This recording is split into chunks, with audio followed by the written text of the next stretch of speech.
அது யாருங்க? நாயன்மார். நம்ம ரொம்ப பெரிய செந்தமிழாக இன்றைக்கு நம்ம எடுத்து செல்லணும் அப்படின்னு ஒரு விஷயங்களை நம்ம கொண்டு போனாவே முதன்மையாக நம்ம பேசுகிறது எது அப்படின்னு பார்த்திங்கன்னா, நாயன்மார்கள், ஆழ்வார்கள் என அடியவர்கள் பெருமை தான் பேசுகிறோம். ஏன் அடியவர்கள் பெருமையை நம்ம பேசுகிறோம்? அப்படி அடியவர்கள் என்ன செய்து விட்டார்கள்? அப்படி சுந்தரமூர்த்தி நாயன்மார் என்ன பண்ணுறாரு அப்படின்னா, 60 அடியவர்களுடைய தொகுப்பை தொகுக்கிறார். அப்படியே அவர்களுடைய வரலாற்றை தொகுக்கிறார். அப்படி தொகுத்த அந்த வரலாறு அதில் குறிப்பு பாருங்களேன். இன்றைக்கு நம்ம 63 அடியார்கள்னு சொல்கிறோம். ஆனால் சுந்தரமூர்த்தி நாயனார் அவர் வரலாறு, அந்த வரலாறுகளை எல்லாம் தொகுக்கும் பொழுது வெறும் 60 நாயன்மார்களை மட்டும்தான் குறிப்பிடுறார். ஏன்னா இன்றைக்கி நம்ம ஏதாவது ஒரு கோயிலுக்கோ இல்லை ஏதாவது ஒரு உபயம் பண்ணிட்டோன்னு வச்சுக்கோங்களேன், டியூப்லைட் உபயம் குடும்பத்தோட பேர் முழுக்க எழுதியிருப்போம் இல்லைங்களா? என் பெயர், என் மாமனார் பெயர், மாமியார் பெயர், மருமகன் பெயர் என சித்தப்பா சித்தி வானொலி நிலையத்தில் குறிப்பிடுறது மாதிரி எல்லோருடைய பெயர்களையும் நம்ம அதில் குறிப்பிட்டு வச்சுருந்துருப்போம் வெறும் ஒரு டியூப்லைட்டுக்கே. ஆனால் சுந்தரமூர்த்தி நாயனார் குறிப்பிடுறார். 60 நாயன்மார்களுடைய வரலாற்றை எடுத்தும் கூட தன்னையோ தன் பெற்றோர்களையோ அதில் அவர் குறிப்பிடவே இல்லை. ஆனால் அதற்கப்புறமா தொகுக்கிற எல்லாரும் என்ன பண்ணுறாங்கன்னு பார்த்தீங்கன்னா, இவர்களையும் சேர்த்து, ஏன்னா இந்த அரிய பெரிய பணியை செய்தவர் யார்? சுந்தரர். அப்போ அவரையும் அவரை பெற்றெடுத்தவர்கள் இருவர், இவ்வளோ பெரிய அரிய பணியை செய்த அந்த இருவரையும் விடக்கூடாது. நம்ம இன்றைக்கி பெற்றோர்களை எல்லாம் கொண்டு போய் வேறு இடத்துல விட்டுட்டு வந்துடுறோம். ஆனால் அந்த பெற்றோர்களை கூட எந்த இடத்துலையும் விட்டு கொடுக்கக்கூடாது அப்படிங்கிறதையும் அந்த இடத்துல சுட்டி காட்டுறாங்க. அப்பேற்பட்ட அவர்களையும் சேர்த்து இந்த அரிய பணியை செய்த சுந்தரரை பெற்றெடுத்தமைக்காக அவர்களையும் சேர்த்து 63 அப்படின்னு தொகுக்கிறாங்க. அப்படி தொகுத்த 63 இப்போ உங்ககிட்ட நான் சொல்லிட முடியுமா அப்படின்னு கேட்டால் சாத்தியமே இல்லை. ஏன்னா 63 வாழ்வு சாதாரண வாழ்வா? இன்றைக்கி நம்ம பக்தி அப்படின்னு சொல்கிறோம். கோயிலுக்குள்ளார போகிறோம், சாமி கும்பிடுறோம். உள்ளே போனதும் முதல் நம்ம என்ன பார்ப்போம்? பிள்ளையாரை கும்பிடுவோமா? அதற்கு முன்னாடி முக்கியமான ஒன்றை பார்ப்போம். யார் என்ன பட்டு புடவையில் வந்திருக்காங்க, யார் என்ன நகையை போட்டுட்டு வந்திருக்காங்க பார்ப்போமா இல்லையா? ஆனால் அவர்களுடைய பக்தி இதுவல்ல. நாம் செஞ்சிட்ருக்கிற, நாம் இன்றைக்கு கடைபிடிக்கிற பக்தியும் நாயன்மார்களுடைய பக்தியும் ஒன்றா அப்படின்னு கேட்டிங்கன்னா ரெண்டும் முற்றிலும் வேறுபட்டது. ஏன் அப்படின்னு கேட்டிங்கன்னா, உயிரை கூட கொடுப்பாங்க அந்த பக்தி அது. இன்றைக்கி நம்ம அப்படி இல்லை. நான் சொன்னது மாதிரி டியூப்லைட்டில் குடும்பத்தோட பேரவே எழுதுறவங்க நம்ம இல்லைங்களா? அன்றைய பக்திக்கும் இன்றைய பக்திக்கும் இருக்கிற வித்தியாசம் இதுதான். அப்படி பார்க்க போனால் நம்ம நிறைய விஷயங்களை பேசலாம். பக்தி எது பக்தி, என்னென்னலாம் சிறப்பான விஷயங்களெல்லாம் நாயன்மார்கள் செய்திருக்கிறார்கள் அப்படின்னெல்லாம் பேசலாம். இங்கே நான் பெரிய 63 பற்றியும் சொல்லி உங்களுக்கு பக்தியை பற்றி விளக்க வேண்டுமா அப்படின்னு கேட்டால் வேண்டியதே இல்லை. ஒரு 3 பற்றி மட்டும் நான் பேசினா போதும். அது யார் அந்த 3 அப்படின்னு கேட்டிங்கன்னா, சேக்கிலார் முதல்ல அந்த நாயன்மார்கள் வரலாற்றை எழுத ஆரம்பிக்கும் போது இறைவன் சுந்தரருக்கு அடி எடுத்து கொடுக்குறாரு அப்படின்னு சொல்கிறாங்க. என்ன அடி அப்படின்னு கேட்டிங்கன்னா, தில்லைவாழ் அந்தனர்தம் அடியார்க்கும் அடியேன்னு சொல்லி அடி எடுத்து கொடுக்குறார். பாருங்களேன், சிவபெருமான் எடுத்து கொடுத்த அந்த வரிகளில் சுட்டப்படுகிற அந்த வார்த்தையை கவனிச்சு பாருங்க. தில்லைவாழ் அந்தனர்தம் அடியார்க்கும் அடியேன், அடியாருக்கும் நான் அடியேன்னு ஒரு வார்த்தையை சிவபெருமானே எடுத்து கொடுத்துருக்காரு. அப்படின்னா அந்த தில்லைவாழ் அந்தனர்கள் யார் முதல்ல நம்ம தெரிஞ்சுக்கிறதே இல்லை. ஏன் அப்படின்னா, நமக்கு தேவையானது எங்கே வருதோ ஒன்றும் இல்லை. காலையில் நீங்கள் இந்த நம்மளுடைய நாட்காட்டியை கிழிக்கும் பொழுதும் சரி, அல்லது ஏதாவது ஒரு தொலைக்காட்சியை திருப்பும் போதும் சரி, காலையில் ஒருத்தர் பேசுவார் பார்த்துருப்பீங்க இல்லையா? ரிஷபராசி நேயர்களே, இன்றைக்கு உங்களுக்கு அமோகமாக இருக்கும் சொல்லுவார். இன்னொருத்தருக்கு இன்றைக்கி உங்களுக்கு நாளே விளங்காது. நம்ம அப்படியே நம்பிடுவோமான்னு கேட்டிங்கன்னா இல்லை. ஏன் அப்படின்னா, எது நமக்கு சாதகம் அதை நம்புவோம். சாதகம் இல்லாத எதையும் நம்ப மாட்டோம். பாதகமாக சொல்லிட்டாங்களா, இந்த ஆளுக்கு ஒன்றும் தெரியாதுப்பா அப்படின்னு சொல்லிட்டு போயிடுவோம் இல்லைங்களா? அப்படி இல்லாமல் அவர்களுடைய பக்தி எல்லாமுமே எப்படி இருந்தது அப்படிங்கிறத பேசுகிறாங்க.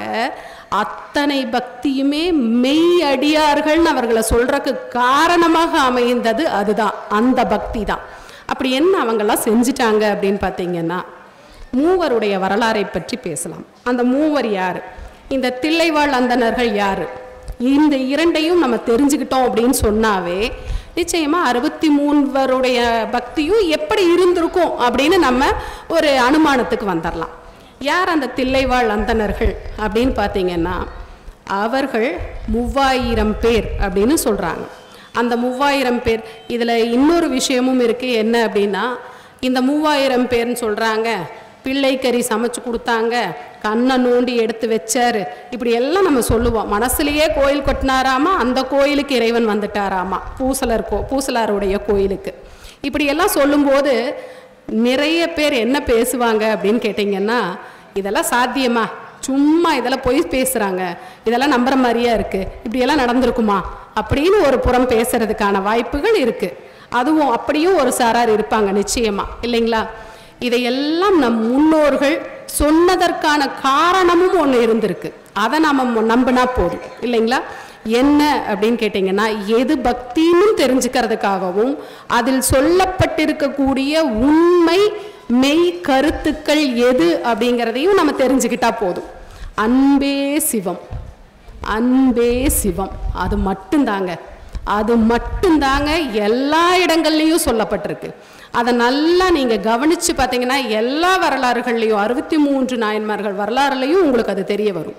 அதில் இந்த மூவரை பற்றி பேசுவதற்கு முன்னாடி தில்லைவாழ் அந்தணர்களை பற்றி நம்ம தெரிஞ்சுக்கணும். அந்த 3000 பேரும் என்ன பண்ணுறாங்க அப்படின்னா, திருநடனம் பார்க்கணும் அப்படிங்கிறதுக்காக. இதற்கு முன்னாடி வைகுண்டத்தில் பெருமாள் பாம்பனையில் படுத்துட்ருக்கார், ஆதிசேடனின் மேல் பள்ளி கொண்ட பெருமானாக இருக்கிறார். அப்போது ஆதிசேடனுக்கு என்ன ஆகுது அப்படின்னு பார்த்தீங்கன்னா, அந்த பாம்பு அணையில் இறைவன் அந்த பள்ளி கொள்கிற அந்த நேரத்தில் மனசுக்குள்ளார அவர் அப்படியே சிவபெருமானுடைய ஆண்டவத்தை, அந்த தாண்டவத்தை நினச்சி பார்த்துட்டே இருக்கார், ஆனந்த தாண்டவத்தை நினச்சி பார்த்துட்ருக்கார். அந்த வேளையில் பாம்பனையில் இருக்கக்கூடிய அந்த ஆதிசேடனுக்கு என்ன ஆகுது அப்படின்னா, கணம் கூடிக்கொண்டே போகுது. என்னடா இவ்வளோ கனமாகுது அப்படின்னு யோசிக்கிறார். உடனே இறைவா, இப்போ என்னவோ தெரியல, கொஞ்ச நேரமாக உங்களுடைய கனம் அதிகரிக்குது, எடை கூடுது, என்னால் உங்களை தாங்கவே முடியல, என்ன பண்ணீங்க, இல்லை என்ன ஆகுது சொல்லுங்க அப்படின்னு கேட்குறாரு. ஒன்றுமே இல்லைங்க, சிவபெருமானினுடைய ஆனந்த தாண்டவத்தை மனசுக்குள்ளார நினச்சிட்டு இருக்கார். நினச்சதுக்கு எடை கூடுது. அப்போ யோசிங்களேன், அவரை நினைங்க. நம்ம இன்னைக்கு விளையாட்டாக கூட நம்ம சொல்லுவோம், வெயிட்டு இதுதான் கெத்து அப்படின்னு சொல்லுவோம் இல்லையா? நினைங்க, அது போதும், மனதால் நினைத்தால் போதும், எடை கூடிக்கொண்டே போகுது. அப்பா அப்படி ஒரு ஆனந்த தாண்டவமா, அப்படின்னா அதை நானும் பார்க்கணும் அப்படின்னு அந்த ஆதிசேடன் கேட்குறார். அதற்கு பெருமாள் சொல்கிறார், நிச்சயமாக நீ பார்க்கலாம், ஆனால் நீ என்ன பண்ணணும் அப்படின்னா பூலோகத்தில் போய் பிறப்பெடுக்கணும் போ அப்படின்னு அனுப்பிச்சுட்றார். அவர் வர்றாரு, பூலோகத்தில் தில்லைவாழ் அந்தணர்களோடு அந்த பிறப்பெடுத்து அங்கே வாழ ஆரம்பிக்கும் பொழுது ஆனந்த தாண்டவம் பார்ப்பதற்காக கையிலையில் எல்லாரும் போய் கூடுறாங்க. அந்த காட்சியெல்லாம் பார்க்குறாங்க. அந்த பதஞ்சலி முனிவர் அப்படின்னெல்லாம் சொல்கிறோம் இல்லைங்களா, அவர்களெல்லாம் அங்கே வாழ்கிறாங்க. தில்லையில் இந்த ஆனந்த காட்சியை பார்ப்பதற்காகவே அவர் என்ன பண்ணுறாரு அப்படின்னா தவம் இருந்து வாழ்கிறாரு அப்படின்னு சொல்கிறாங்க. அதே போல் இந்த 3000 பேரும் என்ன பண்ணுறாங்க அப்படின்னா, ஒரு சமயம் கையிலையில் திரும்பவும் இதே போல் ஒரு ஆனந்த தாண்டவம் நடக்குது, இதுக்கு எல்லாரும் பார்க்கலாம் அப்படின்னு கூப்பிடுறாங்க. அப்போ இந்த 3000 பேரும் போகிறாங்க. அப்போ போனப்போ நம்ம பொதுவாக யார் வந்தாலும் அவர்களை மதித்து அவர்களுக்கு உபசரித்து, அவர்கள் திரும்பி போகும்போது நீங்கள் இந்த மாலையெல்லாம் போட்டு எப்படி உபசரித்தீர்களோ அதுபோல் ஒரு உபசரித்து அனுப்புவோம் இல்லைங்களா? அதுபோல் சில பரிசு பொருட்களை எல்லாம் கொடுத்து அனுப்புகிறாங்க. 2999 பேர் இந்த மீஷோவில் இல்லை வேறு சில ஆப்ஸ் எல்லாம் நீங்கள் நிறைய அந்த மொபைல்லலாம் பார்த்தீங்கன்னா தெரியும், 2999 ரூபாய் மட்டுமே அப்படின்னு சொல்லுவாங்க இல்லைங்களா? அது போல் 2999 பேர் மட்டும் பரிசு பொருட்களை வாங்கியிருக்காங்க. இன்னும் ஒருவரை காணோம். எங்கடா அவர் அப்படின்னு எல்லாரும் தேடுறாங்க. இருந்தோமே 3000 பேர் இருந்தோமே, ஆனால் காணமே அப்படின்னு சொல்லும்போது நம்ம நடராஜ பெருமான் எழுந்தருளி அவர் சொல்கிறார், நான் தான் அந்த 3000வது ஆள் அப்படின்னு சொல்கிறார். அப்போ யோசிங்களேன், இறைவன் எங்கே இருக்கிறான்? நம்ம கேட்போம் இல்லையா, எனக்கு மட்டும் நீ எல்லாமே தப்பாகவே தான் செய்கிற, எனக்கு மட்டும்தான் இதெல்லாம் நடக்குது, என் கூட நீ இருக்கியா இல்லையா, எனக்கு எல்லாமே தவறாக நடக்குது, நம்ம சொல்லிகிட்டே இருப்போம் இல்லைங்களா. இறைவன் நம்மோடு தான் இருப்பார். சில வேளைகளில் நமக்கு பாடத்தை கற்பித்து கொடுக்கிற ஆசானாக இருப்பார், சில வேளைகளில் தோளை தட்டி கொடுக்கிற தோளானாக இருப்பார், நம்ம கூடவே தான் இருப்பார். அதை நம்ம தெரிஞ்சுக்கிறதே இல்லை. அந்த 2999 பேருக்கும் இறைவன் கூட இருந்தது தெரியல. இறைவனோடே இருந்த காரணத்தினால்தான் இறைவனே முதல் அடியில் எடுத்து கொடுக்கிறார். தில்லைவாழ் அந்தனர்தம் பேர்பாடின்னு எடுத்து கொடுக்க காரணமே என்ன அப்படின்னா, அந்த 2999 பேர் என்னுடனே இருந்தவர்கள் அப்படிங்கிற அந்த பெருமையை சொல்வதற்காக. நாமும் அவரோடு இரண்டரை கலக்கணும்னா அவர் நம்ம கூட இருக்கிறாருன்னு நம்பணும். முதல்ல அந்த நம்பிக்கை நம்மகிட்ட அதிகமாக இருக்கணும். அப்படி அந்த 3000 பேரும் சிறப்பு பெறுறாங்க இந்த பெரிய புராணத்தில்.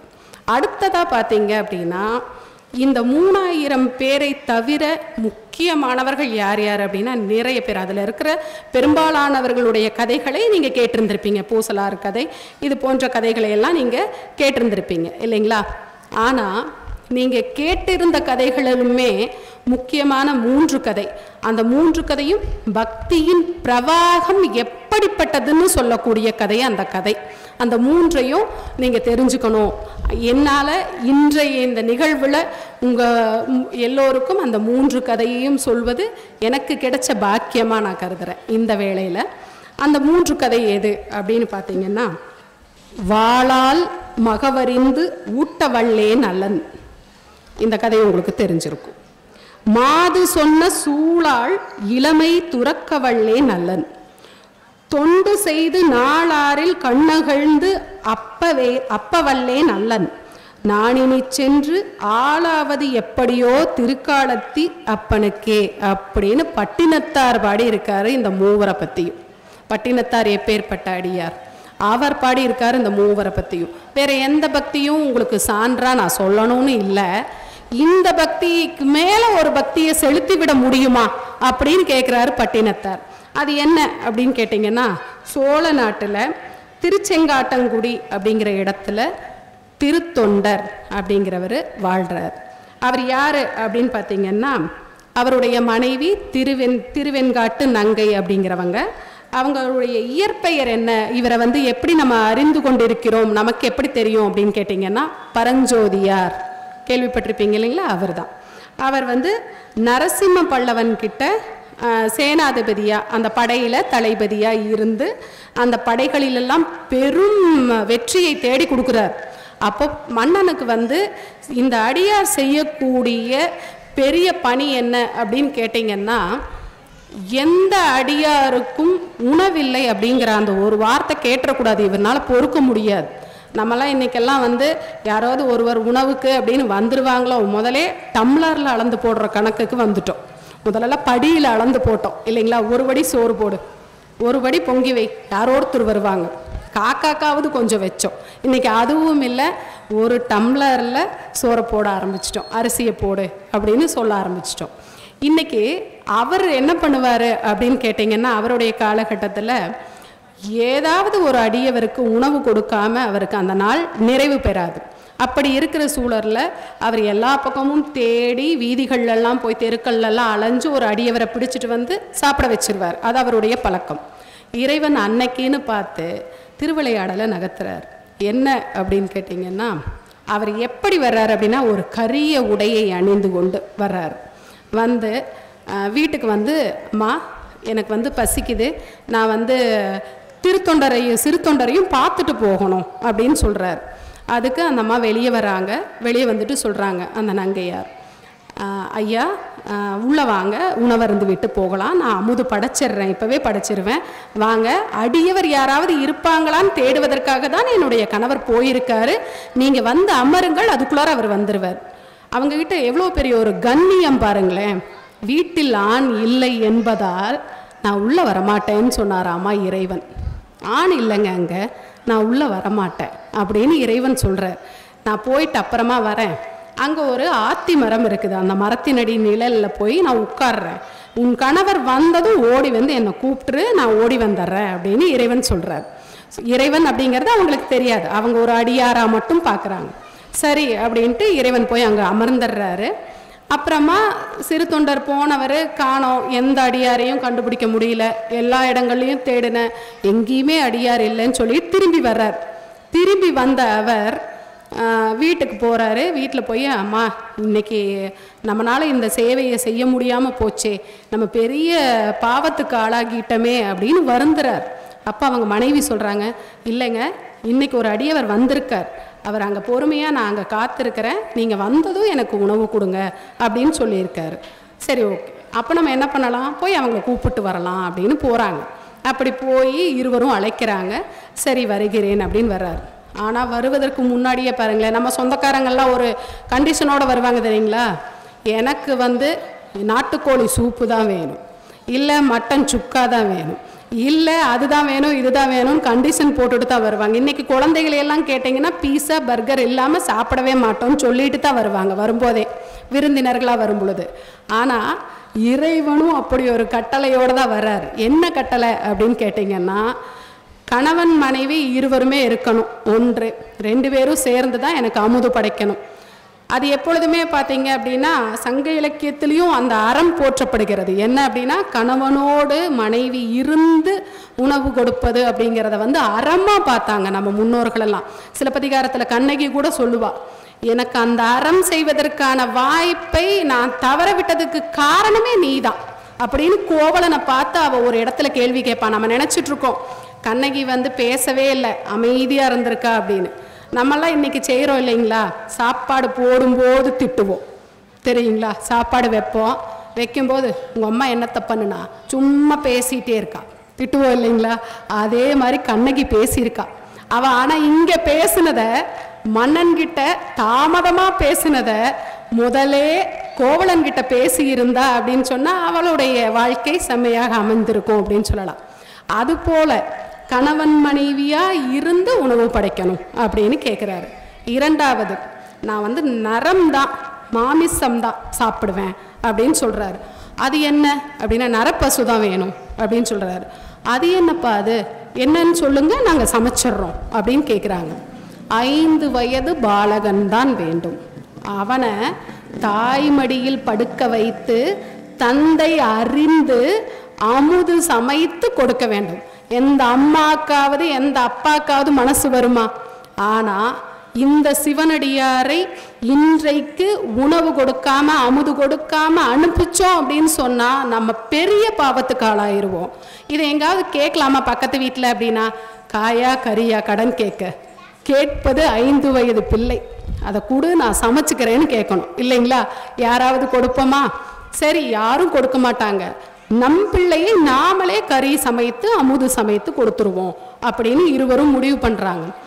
நீங்கள் யோசிங்களேன், ஒரு உணவை நம்ம கொடுக்கும்போது நம்ம மனம் அடுத்தவருக்கு கொடுக்கும் பொழுது எவ்வளோ தெளிவாக இருக்கணும் அப்படிங்கிறதுக்கு இவங்க இருவரும் வந்து சாட்சியாக நிற்கிறாங்க. அந்த உணவை சமைப்பதற்கு அவர் சொன்ன அந்த கட்டளைப்படியே என்ன பண்ணுறாங்க அப்படின்னா, மடியில் படுக்க வச்சு, அந்த பையன் பள்ளிக்கு போயிருக்குது, போய் வா கண்ணான்னு கூட்டிகிட்டு வந்து, சீராளன் அப்படிங்கிறது அந்த பையனுடைய பெயர், போகிறாங்க. சீராளா வா நம்ம வீட்டுக்கு போகலான்னு அம்மா கூட்டிகிட்டு வராங்க. கூட்டிகிட்டு வந்து குளிப்பாட்டி அந்த பையனுக்கு முத்தம் கொடுத்தால் கூட, நம்ம கடைசியாக ஒரு பையனை பார்க்க போகிறோம், இல்லை இந்த பையன் ஊருக்கு போதுன்னா கூட நம்ம என்ன பண்ணுவோம், இன்னும் ஒரு 10 நாள் நம்ம குழந்தைய பார்க்க முடியாது, விடுமுறைக்காக போகுது, கட்டி அணைச்சி முத்தம் கொடுத்து அனுப்புவோம் இல்லைங்களா. இந்த பையனை கறியே சமைக்க போகிறாங்க. அப்போ என்ன பண்ணுவாங்க, முத்தம் கொடுக்கணும். ஆனால் இருவரும் முத்தம் கொடுக்கவே இல்லை. காரணம் என்ன தெரியுங்களா, எச்சில் படும். இறைவனுக்கு படைக்கிற அந்த உணவு இது, அமுது இது, இதில் எச்சில் படக்கூடாதுன்னு சொல்லி இருவரும் முத்தம் கூட கொடுக்கலன்னு சொல்கிறாங்க. அப்படி அவர் சொன்ன அந்த கட்டளைப்படியே மடியில் படுக்க வச்சு, அம்மா மடியில் படுக்க வச்சு அப்பா அறிந்து சமைக்கிறதுக்கு தயாராகிறாங்க.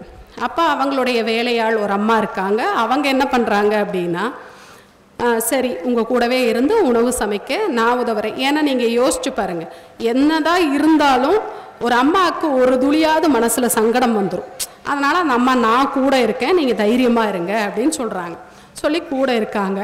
அப்போ என்ன பண்ணுறாங்க அப்படின்னா, தலையை மட்டும் எப்பொழுதுமே நம்ம அமுதில் படைக்கக்கூடாது அப்படின்னு சொல்லிட்டு இன்னொரு காரணமும் இருக்குது, மறைமுகமாக இன்னொரு காரணம் இருக்குது. என்ன அப்படின்னா, தலை இல்லாமல் அந்த முண்டத்தை மட்டும் பார்த்து நம்ம அறிந்து சமைத்து விட முடியும். தலையை பார்த்துட்டு அந்த முகத்தை பார்த்துட்டு நம்மளால் சமைக்கவே முடியாது இல்லைங்களா? ஏன்னா அது என் குழந்தை, அந்த குழந்தையினுடைய முகம், அதை பார்த்து என்னால் சமைக்க முடியாதுன்னு அம்மா நினைக்கிறாள்.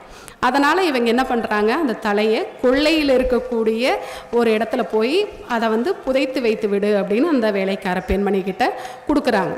அவள் எடுத்துகிட்டு போயிடுறா. போனதுக்கப்புறமா என்ன ஆகுது அப்படின்னா, இறைவன் சமைக்க ஆரம்பித்தாச்சு, சமைச்சிட்டாங்க. சமைத்து முடித்ததும் இறைவன் அமுத அருந்துவதற்காக அமர்கிறார். அமர்ந்ததும் அவர் அடுத்த கட்டளையை போடுவார் இல்லைங்களா, திருவிளையாடல் விளையாடுவதற்கென்றே வந்திருக்கிறார் அப்படின்னா நிச்சயமாக அவர் ஒரு 4-5 கட்டளைகளோடு தான் வந்திருப்பார். அப்படி அவர் என்ன பண்ணுறார், உட்கார்ந்துட்டார். உட்கார்ந்ததும் உணவை சமைச்சு கொண்டு வராங்க. நீங்கள் யோசிங்க, இதை விட ஒரு பெரிய தண்டனை யாருக்குமே இருக்க முடியாது. இது ஈரல், இது இதயம் அப்படின்னு ஒன்றொன்னா எடுத்து வைக்க முடியுமா? நம்ம குழந்தையோட உணவை எடுத்து வைக்கிறாங்க 2 பேருமே. மனதிலோ முகத்திலோ ஒரு துளி கூட சஞ்சலம் இல்லாமல் அப்படின்னு சொல்கிறாங்க. அதுக்கு உதாரணமாக உரையாசிரியர்கள் எல்லாம் சொல்கிறாங்க. என்ன அப்படின்னு கேட்டிங்கன்னா, கைகேயி ராமனை அழைத்து இன்னைக்கு நீ வனவாசம் போ அப்படின்னு சொன்னதும், எப்படி முடிசூட்டு விழா இன்றைக்குன்னு சொல்லும்போதும் அவருடைய மனதிலோ முகத்திலோ சஞ்சலம் இல்லையோ, அது போலவே வனவாசம் போன்னு சொல்லும் போதும் மனதிலும் முகத்திலும் சஞ்சலம் இல்லை.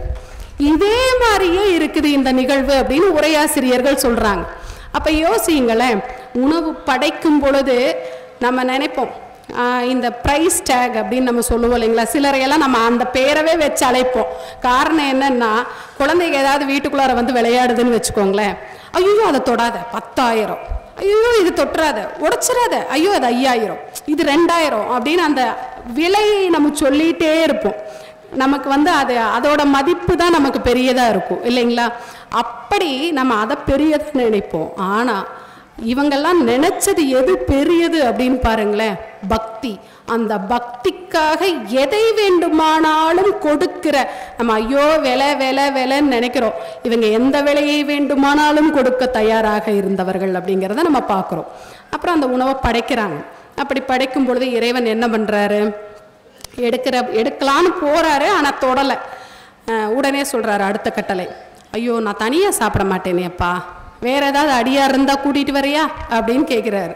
ஐயா இப்போ தான் நான் எல்லா பக்கமும் போய் பார்த்தேன், ஒரு அடியாரும் இல்லை. இன்றைக்கி உங்களுக்கு அமுது படைக்கிறது தான் எங்களுடைய பெரிய பாக்கியம்னு நான் நினச்சேன். இன்றைக்கி நீங்கள் மட்டும்தான் எங்களுக்கு அடியாராக கிடச்சிருக்கீங்க, நான் வேணால் மறுபடியும் பார்க்குறேன்னு மறுபடியும் போய் பார்க்குறாரு. எந்த அடியாரும் அங்கே இல்லை. அப்படி இல்லை அப்படின்னோடனே திரும்பி வராரு, இல்லைங்க ஐயா யாரும் இல்லை, இன்றைக்கி நீங்கள் மட்டும்தான் அப்படின்னு சொல்லும்போது, சரி அப்படின்னா என்ன பண்ண அப்படின்னா, நீயும் அடியார் தான். ஏன் அப்படின்னா, அடியவர்களுக்கெல்லாம் சேவை செய்கிற நீ ருத்ராட்சம் அணிந்து கொண்டு இருக்கிறாய், அடியவர்களுக்கெல்லாம் சேவை செய்கிறாய், நீயும் என்னோடு அமரு அப்படின்னு சொல்கிறார். சரின்னு உட்கார்ந்துடுறார். உட்கார்ந்த உடனேயே அவருக்குள்ளார இருந்த அந்த ஒரு பதட்டம், பயம் என்ன அப்படின்னா, தன்னுடைய பிள்ளையை சமைத்து அந்த இலையில பரிமாறி வைத்திருக்கிறாங்கங்கிற அந்த பயம் உடனே கை போயிருது. உடனே அப்படியே தொடறதுக்கு கை போயிருச்சு. அது சாப்பிடுவதற்கா அல்லது தொட்டு அழுவதற்கா அப்படிங்கிறது தெரியல. ஆனால் அங்கே கை போகுது. போனதும் இறைவன் பார்க்கிறார். உடனே சொல்கிறார், என்னப்பா உனக்கு அவசரம், கையெடு. நான் 6 மாதத்திற்கு ஒரு முறை தான் நரம் சாப்பிடுவேன், மாமிசம் சாப்பிடுவேன். நானே அமைதியாக உட்காந்துட்ருக்கேன். நீ டெய்லியும் தினமும் சாப்பிட்றவன் இல்லையா, 3 வேளையோ 4 வேளையோ, நம்மெல்லாம் 5 வேளை 6 வேளை இல்லைங்களா? அது மாதிரி நீ சாப்பிடக்கூடியவன், நீ என்ன அவசரப்படுற, இரு பொறு அப்படிங்கிறாரு. சொல்லிட்டு, ஆமாம் நான் உன்னை பற்றி இந்த ஊரில் விசாரித்தேன். நான் அந்த ஆத்திமர நிழலில் உட்கார்ந்துட்டு இருந்தேன் இல்லையா, அப்போ உன்னை பற்றி நான் விசாரித்தேன். எல்லாரும் சொன்னாங்க, உனக்கு அழகா சீராளன் அப்படின்னு ஒரு பையன் இருக்கானாமே, அவனை கூட்டிகிட்டு வா, அவனோடு சேர்ந்து நம்ம சாப்பிடலாம். ஐயா, அவன் உதவ மாட்டான் அப்படின்னு சொல்கிறாங்க. என்ன உதவ மாட்டான்? அவனை போய் அழைச்சிட்டு வா, தெருவில் தானே அந்த குழந்தை ஓடி ஆடிட்டு இருக்கும், அழைச்சிட்டு வா அப்படின்னு சொல்கிறார். அது ஓடி ஆடுகிற பிள்ளை இல்லைங்க, இப்பொழுது ஆடி அடங்கிய பிள்ளை அப்படின்னு அவங்க அம்மா சொல்கிறா. ஏன்னா இலையில இருக்கு இல்லைங்களா அப்படின்னு சொல்கிறா. சொன்னதும் அவர் வந்துட்டு, இங்கே பார், நான் சொல்லிகிட்டே இருக்கேன், 2 பேர் என் பேச்சை கேட்கவே மாட்டேங்கிறீங்க, மரியாதையாக போய் 2 பேர் கூட்டிட்டு வாங்க, கட்டளையே இட்டுட்டார். போங்க, அவங்கள அழைத்து கொண்டு வாங்க அப்படின்னு கட்டளை இட்டுட்டார். நம்ம சில சமயங்களில் பெரியோர்களுடைய கட்டளைகளை எல்லாம் மீறி மறுவார்த்தை கூட பேச முடியாமல் ஒரு சந்தர்ப்பங்களில் நிற்போம். அது நமக்கு தெரியும், அந்த விஷயம் நடக்காதுன்னு கூட தெரியும். ஆனாலும் அவர்கள் சொன்ன வார்த்தைக்காக அதை செய்யணும் அப்படின்னு போவோம் இல்லைங்களா. அப்படி இவர்கள் இருவரும் அந்த வாசல் முனையில் போய் நின்றுறாங்க. நின்றுட்டு சீராளா சீராளான்னு கத்துறாங்க, கூப்பிடுறாங்க, அழைக்கிறாங்க. அழைச்சதும் சீராளன்னு ஓடி வந்து விடுகிறான். உள்ளே போய் பார்க்குறாங்க, இலையில அந்த அமுது இல்லை.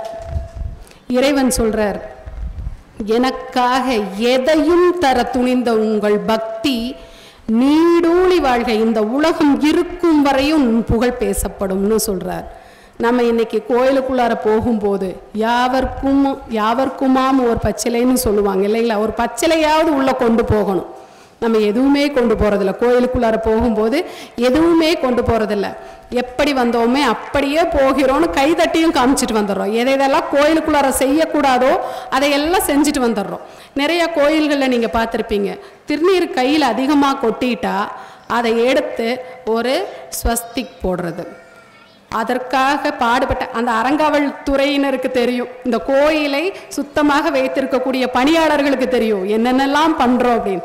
இதை நம்ம சாதாரணமான கோயில்களில் பண்ணும்போதும் கூட பெரிய விஷயமா இருக்காது. கல்வெட்டுகள் இருக்கக்கூடிய கோயிலில் கூட நம்ம பண்ணி வச்சிடறோம். நம்ம வரலாறே அழிஞ்சு போயிருங்க, அதை பண்ணுறோம் நம்ம இல்லைங்களா. போய் எழுதி வச்சுட்டு வந்துடுவோம். நம்ம பக்தி இப்படி போய்கொண்டு இருக்கிறது. அவர்களுடைய பக்தியோ உயிரை கூட இறைவனுக்காக கொடுக்கிற பக்தியாக அவர்களுடைய பக்தி இருக்குதுன்னு பார்க்குறோம். இது ஒரு வித பக்தி அப்படின்னு சொன்னால், அடுத்தது பார்த்தீங்க அப்படின்னா கண்ணப்பர் திண்ணப்பர் அப்படின்னு கேள்விப்பட்டிருப்பீங்க இல்லையா. திண்ணப்பர் கண்ணப்பரான கதை. அது என்ன அப்படின்னு கேட்டிங்கன்னா, திண்ணப்பர் ஏங்க பேர் திண்ணப்பர் அப்படின்னு கேட்டிங்கன்னா, இன்றைக்கெல்லாம் நம்ம பேர் வைக்கிறதுக்கு நியூமராலஜி, நேமாலஜி, என்னென்ன ஆலஜி எல்லாம் இருக்கோ எல்லாத்தையும் பார்க்குறோம். ஆனால் ஒரு கானகத்தில் ஒரு வேடவர் குலத்தில் பிறந்த ஒரு குழந்தைக்கு பேர் எவ்வளோ அழகாக வைக்கிறாங்கன்னு பாருங்கள். குழந்தைய தூக்கி கொண்டு வந்து இப்படி கொடுக்குறாங்க, வாங்குறாரு. குழந்தை தின்னுன்னு இருந்துச்சாமா, வெயிட்டுன்னு சொல்லுவோம் இல்லைங்களா, அது மாதிரி தின்னுன்னு இருந்துச்சாமா. புடி பேரை திண்ணப்பர்னு வெய்ய, சுரேஷ், ரமேஷ், ராஜேஷ் வைப்போம் இல்லைங்களா, அப்படி திண்ணப்பர்னு வைங்க பேரை அப்படின்னு வச்சுட்டாங்க. ஆனால் குறி சொல்பவர்கள் சொல்கிறார்கள், இந்த குழந்தை 16 வயதை அடையும் பொழுது உனக்கு உதவாது அப்படின்னு சொல்கிறாங்க. அப்போ சரி, ஆனால் நம்ம என்னதான் ஜாதகம் பார்த்தாலும் குழந்தைகளை வளர்க்கும் பொழுது இன்னும் 2 வருஷத்தில் உனக்கு கண்டம், 3 வருஷத்தில் கண்டம்னு சொல்லி வளர்க்க மாட்டோம். நமக்கு தெரியும், அதை பத்திரமா பார்த்துக்கணும்னு நமக்கு தெரியும். அப்படி அவர் பார்த்து வளர்க்கிறார். அவருடைய முறைப்படி, அவங்களுடைய வேடர்குல முறைப்படி அவர் என்ன பண்ணுறாரு அப்படின்னா, அந்த குழந்தைக்கு அமைச்சர்கள் இருவரோடு அந்த குழந்தையை வேட்டையாட அனுப்பணும் அப்படின்னு முடிவு பண்ணுறார். அதற்கு முன் என்ன பண்ணணும் அப்படின்னா, குழந்தைக்கு எல்லா கலைகளையும், அந்த வேடுவனாக பிறந்தால் என்னென்ன கலைகளெல்லாம் தெரிந்திருக்க வேண்டுமோ அத்தனையும் சொல்லி கொடுக்கணும். கொண்டு போய் ஒரு காட்டில் ஒரு வேடனாக இருக்கிற ஒரு ஆசான்கிட்ட விடுறார். அந்த ஆசான்கிட்ட ஒரே ஒரு நாள் தான் அந்த குழந்தை பாடத்தை கற்குது. பாடத்தை கற்றுக்கொள்ளக்கூட இல்லை. அந்த குழந்தை முற்றிலும் தெரிந்த குழந்தையாக இருக்குது. ஆசிரியர் உடனே சொல்லிடுறார், இந்த குழந்தைக்கு நான் பாடம் கற்றுக் கொடுக்க முடியாது. ஏன்னா இன்றைக்கி குழந்தைகள் நிறைய அறிவாளிகளை பிறக்கும் போதே மொபைலோட பிறந்த குழந்தைங்க நம்ம குழந்தைங்க இல்லைங்களா. நம்ம என்ன சொல்கிறோமோ அதெல்லாம் கூகுளில் சர்ச் பண்ணி பார்த்துடுற குழந்தைங்க. மா நீ தப்பாக சொல்கிறம்மா, உனக்கு தெரியலம்மா, இது தப்பு அப்படின்னு சொல்கிற குழந்தைகளாம் நம்ம குழந்தைங்க இருக்குது. அந்த குழந்தையும் அப்படி தான் இருந்திருக்கு. ஏன் அப்படின்னா, அந்த குழந்தையின் போன பிறவி எது அப்படின்னு கேட்டிங்கன்னா, அர்ஜுனனாக பிறந்த குழந்தை அந்த குழந்தை. மறுபிறவியா இந்த வேடர் குலத்துல வந்து அந்த குழந்தை பிறந்திருக்குது அப்படின்னு சொல்றாங்க.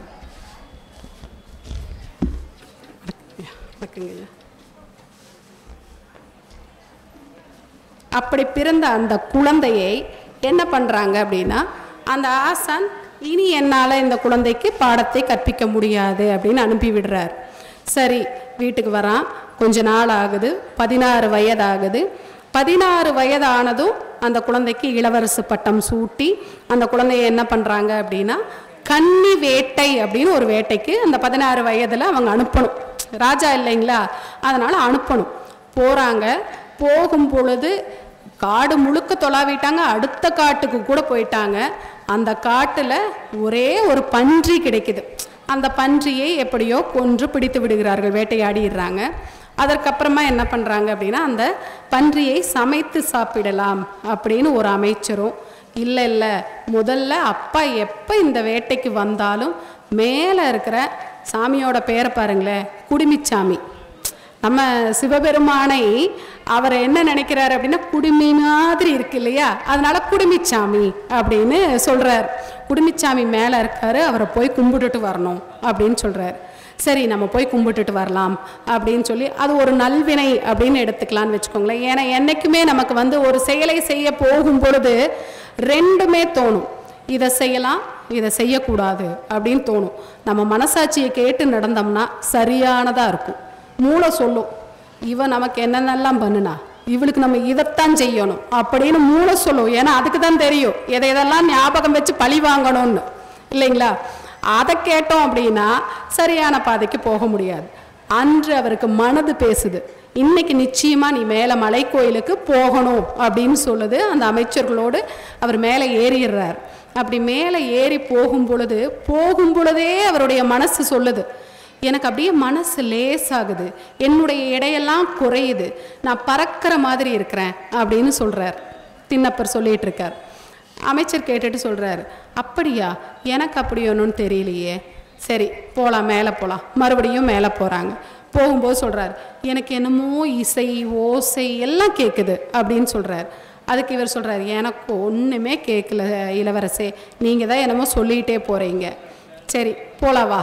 மேலே போயிடுறாங்க. பார்க்குறாங்க. இறைவனை பார்த்ததும் அவருக்கு மனசுக்குள்ளார சொல்ல முடியாத சந்தோஷம். அவர் உடனே என்ன பண்ணுறாரு அப்படின்னா, ஐயா உன்னை இத்தனை நாளாக நான் பிரிஞ்சிருந்திருக்கேனா, 16 வருடங்கள் நான் அத்தனையும் நான் வேஸ்ட் பண்ணிட்டேனா, எத்தனையும் எனக்கு வீணாக போயிருச்சா அப்படின்னு வருத்தப்படுறார். வருத்தப்பட்டு ஓடி போய் கட்டி பிடித்து தழுவி அந்த சிவலிங்க ரூபத்தில் இருக்கிற அந்த குடுமி இறைவன் அப்படின்னு அவங்க சொன்ன அந்த இறைவனை பார்த்து கட்டி அழுகணும் அப்படின்னு ஓடுறார். ஆனால் அங்கே இலதலையாக கிடக்குது. அது என்ன இலதலை? வில்வ இலை. சுற்றிலும் வில்வ இலையாக கிடக்குது. ஒரே குப்பையாக இருக்குது அப்படின்னு செருப்பு கால் இருக்கு இல்லைங்களா, அந்த காலை வச்சு அப்படியே சுத்தம் பண்ணி விடுறார். அவர் வேடர். சிலரெல்லாம் மூர்க்கமான பக்தியை காட்டியவர்கள் அப்படிங்கிறதுக்கு இது ஒரு உதாரணம். உடனே செருப்பு காலில் சுத்தம் பண்ணுறார். பண்ணிட்டு என்ன சொல்கிறாரு, இந்த இறைவனுக்கு இதுக்கு முன்னாடி நம்ம ஒளிஞ்சு நின்று பார்த்தோம், கொஞ்ச நேரம் முன்னாடி இங்கே நின்று பார்த்தோம். பார்க்கும்பொழுது ஒரு சாமியார் வந்தார், மேலே வந்தார், ஏதோ ஒரு பாத்திரத்தை இப்படி திறந்தார், சாமிக்கிட்ட இப்படி பண்ணினார், பண்ணிட்டு மூடி வச்சார், கொண்டு போயிட்டார். சாமிக்கு எதுவுமே கொடுக்கல. சாமி பாவம் இல்லையா, அவருக்கு எதுவுமே கொடுக்கல இல்லையா. நம்ம போய் சாமி வேண்டும் போது நம்ம நிறைய அர்ச்சனை பண்ணும்போது சொல்லுவோம் இல்லைங்களா, நான் நல்லா இருக்கணும், நான் நல்லா இருக்கணும், நான் நல்லா இருக்கணும், எங்கள் வீட்டுக்காரர் நல்லா இருக்கணும், எங்கள் குழந்தை நல்லா இருக்கணும், இறைவனை நல்லா இருக்கீங்களான்னு கேட்டிருக்கீங்களான்னு தனுஷ் கேட்பார் இல்லையா. அது மாதிரி இறைவனை யாராவது என்னைக்காவது நினச்சிருக்கமா. ஆனால் திண்ணப்பர் நினைக்கிறார். என்ன நினைக்கிறார், இவர் பாவம் இல்லையா, சும்மா வெறும் பாத்திரத்தை காமிச்சிட்டு அவர் கொண்டு போயிருக்கிறார். நிச்சயமாக இவருக்கு வந்து குளிப்பதும் மலர்களால் அர்ச்சனை செய்வதும் ஏதோ அமுது படைக்கிறதும் பிடிச்சிருக்குது, அதை நம்ம இன்னைக்கு செஞ்சிடலாம் அப்படின்னு மலையை விட்டு கீழே இறங்கி வரார். பன்றிக்கறி தயார் எடுக்கிறார், ஒரு இலையில சுற்றி எடுக்கிறார். உடனே அந்த இறைவனை குளிப்பாட்ட தண்ணி வேணும் இல்லையா, எதில் கொண்டு போகிறது, தண்ணி எடுத்து வாயில் ஊற்றி வாயில் நிறச்சி வச்சுக்கிறார். அடுத்தது சுற்றிலும் இருக்கிற காட்டு மலர்களை எல்லாம் எடுத்து தலையில் குடுமியில் சொருகி வச்சுக்கிறார். ஏன்னா எதில் கொண்டு போகிறது, நம்மளை மாதிரி கேரி பேக் இல்லை, இன்றைக்கி யூஸ் பண்ணக்கூடாதுன்னு சொல்கிறோம், அதை பயன்படுத்தாதீங்க, நெகிழி பைகளை எல்லாம் பயன்படுத்தினீங்க அப்படின்னா பூமிக்கு கெடுதல்னு சொல்கிறோம். அதை நம்ம செய்கிறதே இல்லை. ஆனால் அவர்கள் என்ன பண்ணியிருக்காங்கன்னு பாருங்களேன், அவங்களுடைய பக்தி எப்படி போகுதுன்னு பாருங்களேன். தலையில் சொருகிட்டு மேலே போயிடுறார். போனதுக்கப்புறமா மலை மீது அந்த இறைவன் கிட்ட போகிறாரு. திரும்பவும் செருப்பில் வச்சு சுத்தம் பண்ணுறார், செருப்பு கால்களில் சுத்தம் பண்ணுறார். வாயில் இருந்த தண்ணீரை உமிழ்ந்து இறைவனை குளிப்பாட்டுறார். அடுத்தது தலையில் சொருகி இருக்கிற அந்த மலர்கள் எல்லாம் இருக்கு இல்லைங்களா, அதை இறைவனுக்கு வைக்கிறார். அடுத்தது பன்றிக்கறி. இப்படியே ஒரு 4-5 நாள் இவர் செய்கிறாரு. அந்த சிவாச்சாரியர் அவர் வர்றாரு, பூஜை செய்கிறாரு. எவன்டா அவன் நமக்கு தெரியாத வேலையில் வந்து இதை செஞ்சுட்டு போயிட்டுருக்கிறவன் அப்படின்னு கோபத்தில் அவரும் பார்க்குறாரு. அப்புறம் வீட்டுக்கு போகிறாரு. வீட்டுக்கு போய் அந்த சிவாச்சாரியாருக்கு என்ன ஆச்சு அப்படின்னா, படுத்துட்டு இறைவன்கிட்ட அழுகிறார். இறைவா, நான் தினமும் போய் உனக்கு அர்ச்சனை செய்கிற வில்வ மலர்களை போட்டு நதியிலிருந்து நீரை எடுத்து கொண்டு போய் ஊற்றி நான் அப்படி அர்ச்சனை பண்ணிட்டு வர்றேன். ஆனால் யாரோ ஒரு மூடன், யாரோ ஒரு பாதகன் தினமும் வர்றான், உனக்கு போய் கறியை வைக்கிறான்.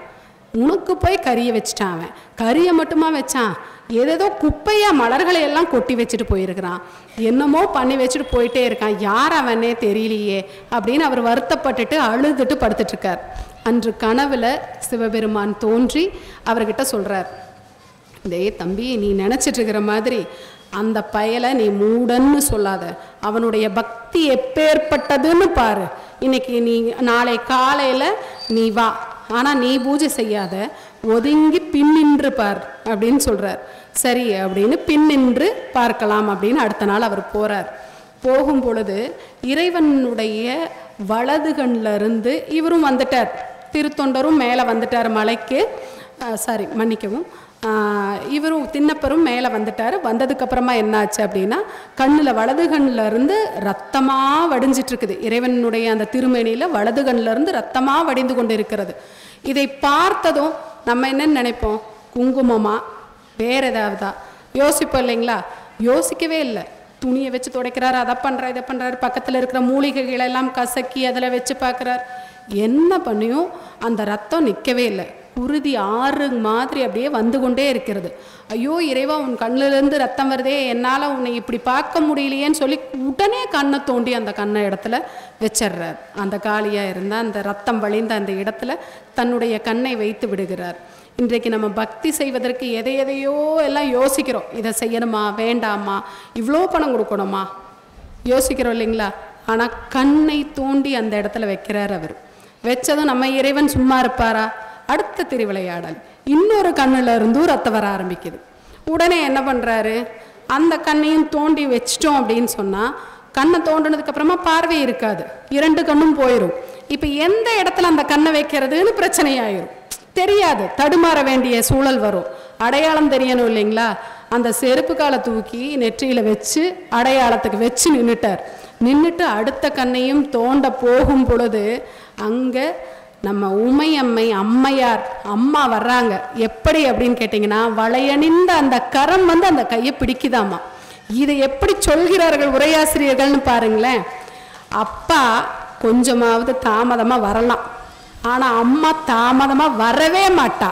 பிள்ளைக்கு ஒரு நோவு அப்படின்னு சொன்னால் ஓடி வந்து கையை பிடிச்சு தடுக்கிறவ யாரா இருப்பா அப்படின்னு அம்மா இல்லைங்களா? அப்பா கூட சரி விளையாடலாம் அப்படின்னு நினைக்கலாம், அம்மா நினைக்க மாட்டா அப்படின்னு சொல்கிறாங்க. அதைத்தான் இந்த கதையே சொல்ல வருதுன்னு வைங்களேன்.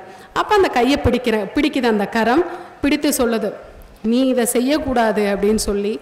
இன்னைக்கும் காளஹஸ்திக்கு நீங்கள் போனீங்க அப்படின்னு சொன்னால் திண்ணப்பரை கண்ணப்பராக்கிய அந்த கதையோடு சேர்ந்த அந்த தளத்தில் நீங்கள் நிச்சயமாக திண்ணப்பரை நீங்கள் வணங்காமல் சிவபெருமானை வணங்கக்கூடாது. அதுதான் அங்கே விதியேன்னு வைங்களேன். நிச்சயமாக கண்ணப்பரை வணங்கி விட்டுத்தான். அப்படிதான் அந்த திண்ணப்பர் அப்படிங்கிறவர் கண்ணப்பராக மாறுறார். கண்ணப்பா அப்படின்னு இறைவன் அழைத்ததாலையும் கண்ணப்பர் அப்படின்னு அழைக்கப்படுறாருன்னு சொல்கிறாங்க. பாருங்கள், இவங்களுடைய பக்தி எப்பேற்பட்ட பக்தியாக இருக்குது அப்படின்னு.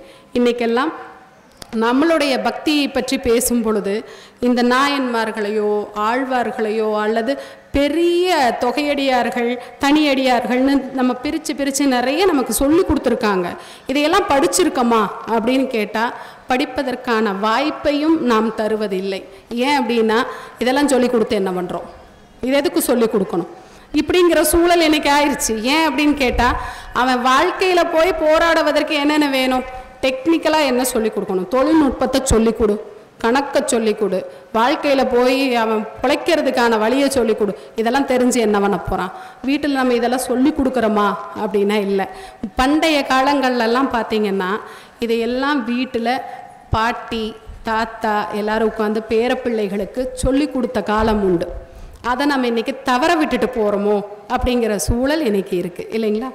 அடுத்ததாக யார் அப்படின்னு பார்த்திங்கன்னா, இந்த கதைகளை எல்லாம் சொல்லி வரும் பொழுது, மாது சொன்ன சூழால் இளமை துறக்க வல்லேன் அல்லன். என்ன மாது சொன்ன சூழல்? நீங்கள் இன்றைக்கும் திருநீலகண்டம் அப்படின்னு ஒரு வார்த்தையை கேட்டிருந்திருப்பீங்க. ஆனால் அதை நம்ம உச்சரிக்கிறோமா அப்படின்னு கேட்டால், சிவபெருமானுடைய நாமங்களை எல்லாம் சொல்லும்போது நம்ம இந்த திருநீலகண்டம் அப்படிங்கிற நாமத்தை அடிக்கடி நம்ம சொல்கிறோமா அப்படின்னா சொல்கிறதில்ல. ஏன் தெரியுமா? திருநீலகண்டம் அப்படிங்கிற அந்த நாமம் மட்டும்தான் பிறர் நலன் கருதி சொல்லக்கூடிய நாமம். அடுத்தவன் நல்லா இருக்கணும்னு நினச்சிங்கன்னா இந்த நாமத்தை சொல்லணும். நாமம் மட்டும் நல்லா இருக்கணும்னு நினச்சா பிற நாமங்களை எல்லாம் சொல்லலாம். ஆனால் திருநீலகண்டம் அப்படிங்கிற நாமத்தை நீங்கள் சொன்னீங்கன்னா அடுத்தவர் நலன் உங்களுக்கு நிச்சயமாக கண்ணு முன்னாடி தெரியும். அடுத்தவங்க நல்லா இருந்தால் நம்ம நல்லா இருக்க முடியும் இல்லைங்களா? நம்ம வழக்கத்திலேயே நம்ம என்ன சொல்லி கொடுக்குறோம்? ஊராம்பிள்ளையை ஊட்டி வளர்த்தா நம்ம பிள்ளை தன்னால் வளரும் சொல்கிறோம் இல்லைங்களா? அடுத்தவர் நலனை எண்ணிய வார்த்தை அந்த வார்த்தை திருநீலகண்டம் அப்படிங்கிறது. அது ஏன் அப்படின்னு கேட்டிங்கன்னா, அந்த திருப்பார்கடலில் அந்த நஞ்சை அவர் உண்டதற்கான காரணம் என்ன? கண்டத்தில் போய் அந்த விஷம் நின்றதற்கான காரணம் என்ன? அந்த அமுது அவர்களுக்கு கிடைக்கணும் அப்படிங்கிறதுக்காக அவர் செய்த அந்த ஒரு பெரிய தியாகம் அப்படின்னு சொல்லலாம் இல்லைங்களா? மாபெரும் தியாகம்னு சொல்லலாம். விஷத்தை யாராவது நான் செத்து போயிடுறேன் நீ நல்லாருன்னு சொல்லுவோமா? அடுத்தவனை எப்பாடுபட்டாவது நான் நல்லா இருக்கணும், அடுத்தவன் இல்லைங்களா? அந்த சூழலில் இறைவன் பண்ணுறாரு பாருங்களே, எல்லோரும் நல்லா இருக்கணும்னு நினச்சி அந்த விடத்தை அவர் உண்டதனால் திருநீலகண்டர்னு அழைக்கப்படுறார். அப்படி அவருடைய நாமத்தை தினமும் சொல்லிக்கொண்டு எல்லா நொடிப்பொழுதும் சொல்லிக்கொண்டே இருந்தவர் யார் அப்படின்னு பார்த்தீங்கன்னா திருநீலகண்ட நாயனார். ஆனால் அவர் ஒரு குயவர் அப்படிங்கிறதுனால, குயவர் தெரியும் இல்லைங்களா உங்களுக்கெல்லாம், அந்த மண்பானை செய்யக்கூடியவர்கள் அப்படிங்கிறதுனால அவரை குயவனார் அப்படிங்கிற அந்த அடைமொழியோடு சேர்த்து தான் போடுறாங்க. ஏன் அப்படின்னு கேட்டிங்கன்னா, திருநீலகண்டருங்கிற பெயரோடு இன்னும் 2 நாயன்மார்கள் இருக்காங்க. நம்ம வேறுபடுத்தி காட்டணுமே அப்படிங்கிறது. திருநீலகண்ட யாழ்ப்பாணர் சொல்லுவாங்க இல்லைங்க, அது மாதிரி இவரை வேறுபடுத்தி காட்டணும் அப்படிங்கிறதுக்காக குயவனார் அப்படிங்கிறதையும் சேர்த்து சொல்கிறாங்க. அப்படி அவர் என்ன பண்ணினார், அவருடைய பக்தி எப்படி இருந்தது அப்படின்னு கேட்டிங்கன்னா, 25 வயதான அவர் என்ன பண்ணுறாரு, சேவையாக அவர் மண்பானைகளை எல்லாம் செய்யும் பொழுது சின்ன ஒரு குடிசை வீடு, அந்த வீட்டில் மண்பானைகளை எல்லாம் செய்து ஊருக்கெல்லாம் விற்று கொண்டு இருக்கக்கூடிய கணவன் மனைவி அவங்க. வெறும் 25 வயதானவர் அவர். அப்படி அவர் விற்று கொண்டு இருக்கும் பொழுது என்ன பண்ணுறாரு, அதை வச்சு தான் அவருடைய அன்றாட பிழைப்பும் போகுதுன்னு வைங்களேன். அப்போ அவர் என்ன பண்ணுறாரு, திருவோடை தினமும் இலவசமாக கொடுக்கறது அவருடைய வழக்கம். இலவசமாக கொடுத்துருவார். யாரோ ஒருத்தருக்கு திருவோடை கொடுத்துறது, திருவோடைங்கிறதவே இலவசமாக கொடுக்கறது அப்படிங்கிற பழக்கத்தை அவர் வச்சுருந்தார். அப்படி அவர் திருவோடை இலவசமாக கொடுத்து கொண்டு இருக்கக்கூடிய காலகட்டத்தில் இறைவன் திருவிளையாடல் புரிகிறார். வர்றார் வீட்டுக்கு, ஒரு அடியவர் உருவத்தில் ஒரு திருவோடு இருக்குது, அதை ஒரு துணியில் சுற்றி கொடுக்குறார். கொடுத்து, தம்பி இதை நான் போயிட்டு வர்ற வரைக்கும் பத்திரமா வச்சிரு, நான் ஒரு வேலையாக போகிறேன், நீ இதை கொஞ்சம் பத்திரமா வச்சுருக்கணும் அப்படின்னு சொல்கிறார். அதற்கு அவர் சொல்கிறார், அப்படியெல்லாம் என்னால் நீங்கள் சொன்ன மாதிரி நான் இந்த எல்லாம் எதையும் நீங்கள் மனசில் கூட அப்படி நினச்சிடாதீங்க, நான் திருடிட்டு போயிடுவேனோ இல்லை இது எல்லாம் எதையோ எடுத்துருவனோன்னு கூட நீங்கள் மனசால் நினச்சிடாதீங்க, நான் அவ்வளோ பத்திரமா வச்சுருப்பேன், நீங்கள் போயிட்டு வாங்கன்னு சொல்லி வாங்கி சுற்றி எடுத்து உள்ள ஒரு மரப்பெட்டியில் போட்டு பூட்டி எடுத்து வச்சிடுறார். எடுத்து வச்சதுக்கப்புறமா கொஞ்சம் நேரம் கழித்து இறைவன் வர்றார்.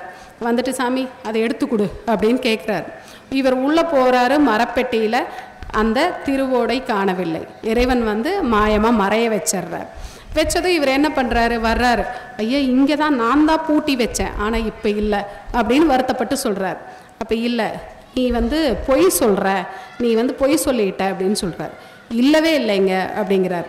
ஆனால் இவரை பற்றி சொல்லணும், நம்ம இன்றைக்கெல்லாம் நம்ம பொய் பேசுவது சாதாரணமாக பொய் பேசக்கூடாது அப்படின்னு சொல்லி வளர்த்துவோம் இல்லைங்களா? இவங்க அதே மாதிரி சத்தியம் பண்ண சொல்லி கேட்போம். சத்தியம் பண்ணு அப்படின்னு சொல்லும்போது, சத்தியம் பண்ணும்போதே கையை இப்படி வச்சுட்டு சத்தியம் பண்ணுனா அது பொய் சத்தியம், அந்த சத்தியம் பலிக்காது. அப்புறம் அதே மாதிரி அந்த சத்தியம் பண்ணும்போது நீ சொன்னதை நான் சொல்லவே இல்லையே, அந்த சத்தியம் பலிக்காது, விளையாட்டுத்தனமாக சொல்லுவோம் இல்லைங்களா. ஆனால் அவருடைய சத்தியம் எப்பேற்பட்ட சத்தியம், அவருடைய கண்ணியம் எப்பேற்பட்ட கண்ணியம்னு பாருங்களேன். இவர் வந்து கொஞ்சம் ஒரு பெண்கள் விஷயத்தில் கொஞ்சம் சரியில்லாமல் இருந்திருக்காரு. உடனே அவங்க மனைவிக்கு இது தெரிய வருது. சாதாரணமாகவே மனைவிக்கு இந்த மாதிரி விஷயங்களெல்லாம் கேட்கும் பொழுது மிகப்பெரிய கோபம் வரும். அந்த என் கணவன் எனக்கு மட்டுமானவன் அப்படிங்கிற அந்த உரிமை போராட்டம் பெரிய போராட்டமாக இருக்கும். அதை என்னைக்கு அவள் விட்டு கொடுக்கவே மாட்டாள். அப்போ அவள் என்ன பண்ணுறா அப்படின்னா, இங்கே பார், இனி நீ எம்மை இந்த மாதிரி நினச்சிடக்கூடாது. என் பெண் எம்மைன்னு சொல்லிட்டா, என்னைன்னு சொன்னால் கூட மனைவியை மட்டும், சரிங்களா. அப்படி நினைத்திட்டா எனில் திருநீல கண்டம் அப்படின்னு சொல்லிட்டா. உடனே அவர் என்ன பண்ணுறாரு, சரிம்மா இனி நான் எம்மைன்னு சொன்னதுனால, தமிழுக்கு இருக்கிற சிறப்பே அதுதாங்க.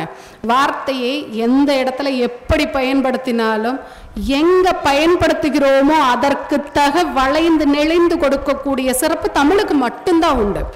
என்னை அப்படின்னு சொல்லி இருந்தா அவளை ஒருத்திய மட்டும், உன்னை மட்டும் நினைக்க மாட்டேன் விடு அப்படின்னு சத்தியம் பண்ணியிருக்கலாம்.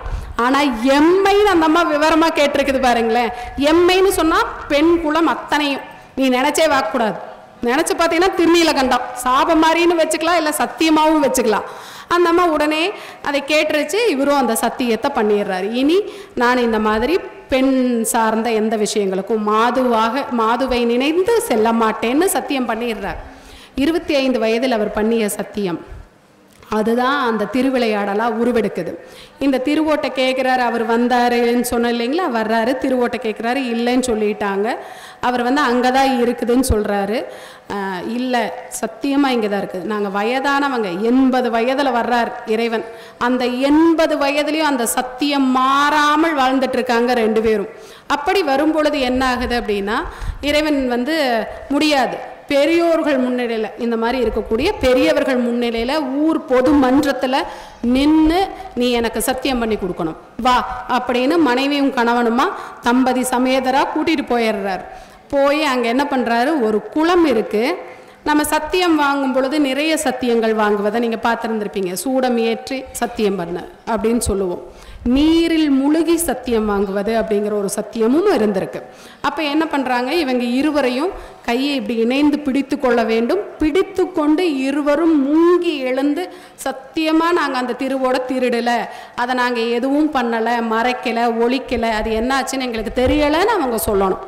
அப்படி சொல்லணும்னு சொல்லும் பொழுது இவங்க பண்ணின சத்தியம் என்ன, தீண்டக்கூடாது அப்படிங்கிறது தான் சத்தியம். பெண்ணை தீண்டக்கூடாது. எம்மைன்னு அந்த அம்மா சொன்னதுனால அந்த அம்மாவையும் தீண்டாமல் 80 வயது வரை வாழ்ந்திருக்கிறார் அவர். அவர் அத்தனை பெரிய அந்த திருநீலகண்டம்னு தன் வாயால் சொன்ன அந்த வாயால் தான் பண்ணிய அந்த சத்தியம் பொய்த்து விடக்கூடாதுன்னு 80 வயது வரை அப்படி வாழ்கிறார். அதை பார்த்து அந்த குச்சி கையை பிடிச்சி 2 பேரும் மூங்க முடியாது அப்படின்னு சொல்லும் பொழுது உடனே என்ன பண்ணுறாரு இறைவன், சரி ஒரு குச்சியை தரேன், 2 பேரும் பிடிச்சிக்குங்க, பிடிச்சிட்டு நீரில் முழுகி எழுந்து வாங்க, எழுந்து வரும் பொழுது என்ன பண்ணணும் அப்படின்னா சத்தியம் பண்ணணும் அப்படின்னு சொல்கிறார். சரி அப்படின்ட்டு இருவரும் குச்சியை பிடித்து அந்த தண்ணிக்குள்ளார முழுகி எழுந்து வர்றாங்க. எழுந்து வரும்போது அந்த 25வது வயதில் எம்மை தீண்டிட்ட அப்படின்னு சொன்னால் திருநீலகண்டம் அந்த அம்மா சத்தியம் வாங்குச்சு இல்லைங்களா, அந்த அன்னைக்கு எந்த புடவை கட்டி இருந்தாங்களோ, எந்த உடை அணிந்திருந்தார்களோ அந்த வயதுக்கு இருவரும் திரும்புகிறாங்க. இறைவனுடைய திருவிளையாடல் பாருங்களேன். தன்னை பின்னிறுத்தி நம்மை முன்னிறுத்துபவன் இறைவன். அவனை நம்ம என்ன பண்ணுறோம் அப்படின்னா, காசுக்கான பொருளாய் சில வேளைகளில் நம்ம மாற்றி விடுகிறோம். நீங்கள் கேட்டிருப்பீங்க, நகைச்சுவையாக கூட கேட்டிருந்திருப்பீங்க. 50 ரூபா கொடுத்தா 2வது லைனில் போய் நின்று சாமி கும்பிடலாம். 100 ரூபா கொடுத்தா முதல் லைனில் போகலாம். 500 ரூபா கொடுத்தா உள்ளே போய் நின்று பார்க்கலாம். 5000 கொடுத்தா சாமியை நான் எடுத்துகிட்டு வர்றேங்க, நீங்கள் எங்கே வர்றீங்க, இந்த நிலைமைக்கு வந்துருச்சு இல்லைங்களா. ஆனால் அன்றைய பக்தியை மட்டும் பாருங்களேன். இறைவனுக்காக பிள்ளையை கூட கரியாக்கி அமுது படைத்தவர் ஒரு புறம், தன் இரு கண்களையுமே எடுத்து இறைவனுக்கு கொடுக்க தயாராகிறவர் ஒரு புறம். ஏங்க, என் இளமையோ என்னுடைய வயதோ எதுவுமே எனக்கு வேண்டாம், என் இறைவன் திருநீலகண்டன் போதும்னு சொன்னவர் ஒரு புறம். இப்படி மூவர் 63 சான்றாய் நிற்பதை இந்த பாடல் மறுபடியும் உங்களுக்காக. வாளாள் மகவறிந்து ஊட்ட வல்லேன் அல்லன், மாது சொன்ன சூளாள் இளமை துறக்க வல்லேன் அல்லன், தொண்டு செய்து நாளாரில் கண்ணகழ்ந்து அப்பவல்லேன் அல்லன், நானினி சென்று ஆளாவது எப்படியோ திருகாலத்தி அப்பனுக்கே. இப்படின்னு அந்த பாடலை பட்டினத்தடியார் சொல்றார். இந்த மூவர் 63 சான்றாய் நின்று பக்தியை நம் முன் சாட்சி படுத்துகிறார்கள் என்று சொன்னால் நிகரல்ல என்று கூறி வாய்ப்பளித்தமைக்கும் வாய்மொழி கேட்டமைக்கும் நன்றி பாராட்டி அமைகிறேன். நன்றி, வணக்கம்.